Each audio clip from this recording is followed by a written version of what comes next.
Hello बच्चों।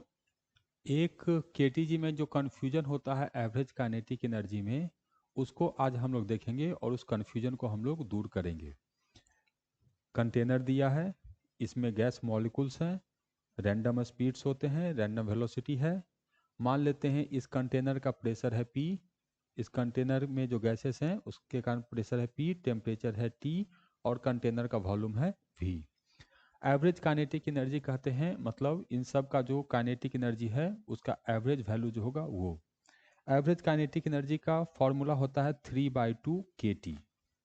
अब कई बार ये फॉर्मूला कन्फ्यूजन में आता है कि ये जो फॉर्मूला है वो वन मॉलिक्यूल के लिए है, यहाँ पर तो बहुत सारे मॉलिक्यूल्स हैं, तो एक मॉलिक्यूल के लिए है कि एक मोल का ये काइनेटिक एनर्जी है, या पूरे कंटेनर में जितने मॉलिक्यूल्स हैं उनका काइनेटिक एनर्जी है। तो ये जो फॉर्मूला है वो केवल और केवल एक मॉलिक्यूल का है, सिंगल मॉलिक्यूल का फॉर्मूला है। एक मॉलिक्यूल का फॉर्मूला ये होता है। अगर मुझे इसमें टोटल काइनेट एवरेज काइनेटिक एनर्जी कैलकुलेट करना है तो मुझे इसमें नंबर ऑफ मॉलिक्यूल्स से गुना करना पड़ेगा। तो ये जो फॉर्मूला हम लोग पढ़ते हैं 3/2 kT, वो सिंगल मॉलिक्यूल का होता है, एक मॉलिक्यूल का। ठीक।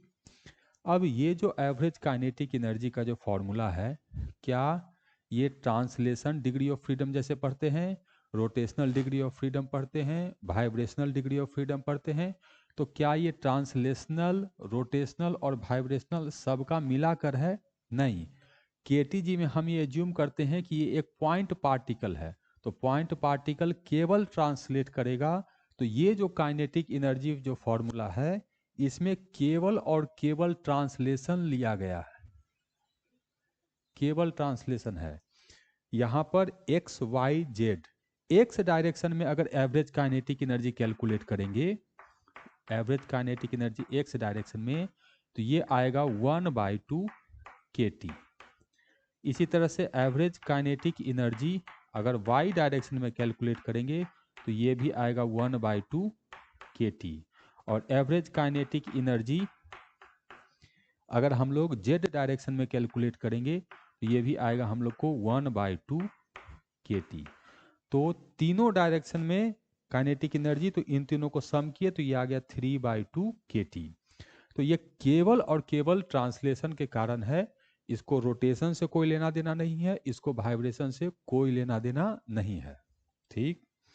अब एवरेज काइनेटिक एनर्जी केवल और केवल एब्सोल्यूट टेम्परेचर पर डिपेंड करता है।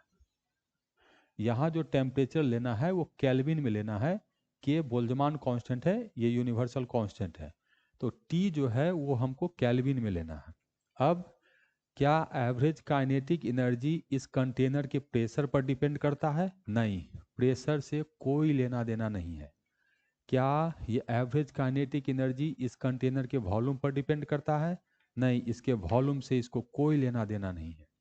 क्या इसके ये जो मॉलिक्यूलर मास है उससे लेना देना है?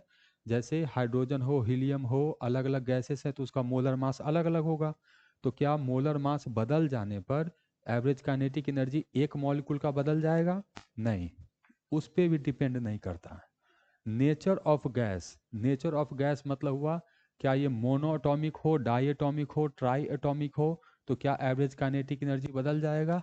बिल्कुल नहीं, क्योंकि मोनो एटॉमिक हो, डाई एटॉमिक हो, ट्राई एटॉमिक हो, केटीजी में हम सबको एक पार्टिकल एज्यूम करते हैं, तो नेचर ऑफ गैस पर डिपेंड नहीं करेगा। इस चीज पे जेईई मेन में कई बार डायरेक्ट क्वेश्चन पूछता है, तो इसको समझते हैं।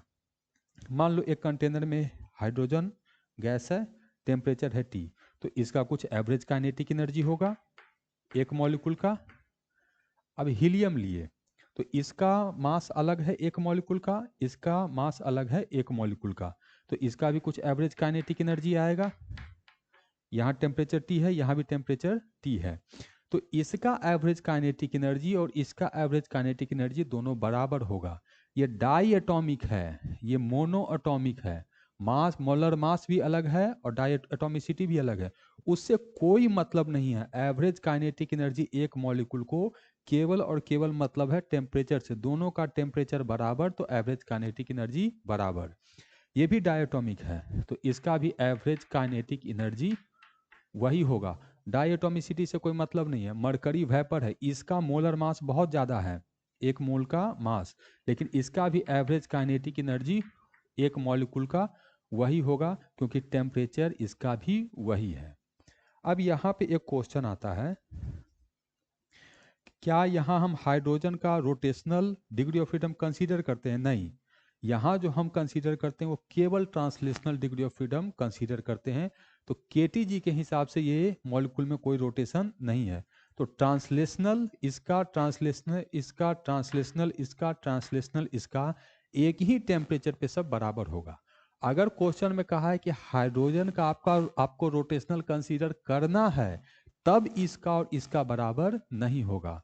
रोटेशनल लेंगे तो इसका काइनेटिक एनर्जी रोटेशनल भी आएगा तो ज़्यादा हो जाएगा। तो केवल ट्रांसलेशनल बोला तो मॉलिक्यूल का मोलर मास से कोई मतलब नहीं है, डायटोमिक हो ट्राइएटोमिक है इससे कोई मतलब नहीं है, टेम्परेचर बराबर तो सबका एवरेज काइनेटिक एनर्जी एक मॉलिक्यूल का बराबर।